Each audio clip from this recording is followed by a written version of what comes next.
ಏನ ಮಾಡುವ ಜನ್ಮ ಪ್ರಾಣವ ಕೇಳಿದ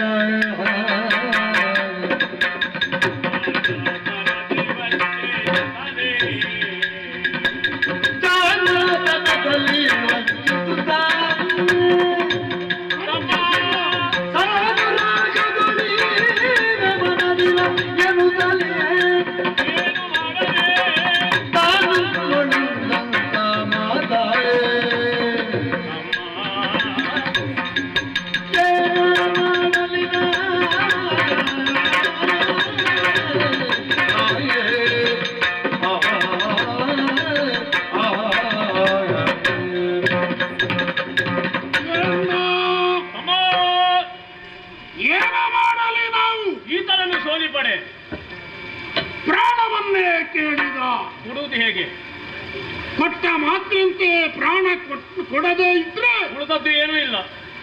ಮಾತು ತಪ್ಪಿದವರಾಗ್ತೇವೆ. ಕೊಡದೇ ಇದ್ರೆ ಹೌದು. ಪ್ರಾಣ ಕೊಟ್ಟ ಮೇಲೆ ನಮ್ಮಲ್ಲಿ ಏನು ಅಸ್ತಿತ್ವ ಉಳಿಯುತ್ತೆ? ಏನು ಉಳಿಲಿಲ್ಲ. ಅದಕ್ಕೆ ಕೂಗೋದಾ ಅಳೋದಾ?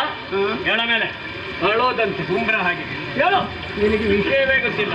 ನಾನು ಹೇಳ್ತೇನೆ ಇಲ್ವಾ? ಇಲ್ವಾ? ಗುಡ್ಡದಲ್ಲಿ ಹೇಳ್ತೇನೆ. ಆಯ್ತು ಆಯ್ತು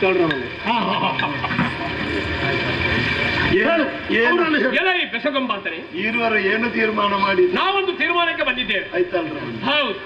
ನೀವೀಗ ನಮ್ಮಲ್ಲಿ ಕೇಳಿದ್ದು ಏನನ್ನು? ಪ್ರಾಣವನ್ನು ಎಲ್ಲಿ ಎಂಬ ಹಾಗೆ ನೀನು ಹೇಳಿದ್ದೀಯಾ? ಎಲ್ಲಿಂದ ಕೇಳಿ ಅದನ್ನು ನಾವು ಸೇರಿಸ್ತೇವೆ. ಎಲ್ಲಿ ಕೊಟ್ಟರು? ಎಲ್ಲರಿಗೂ ನೀರಿದೆ. ನೀರೇ ಇಲ್ಲದಂತ ಸ್ಥಳವನ್ನು ಆರಿಸಿ ನಂಬಿರುವ ಸ್ಥಳಗಳನ್ನು ತೆಗೆದು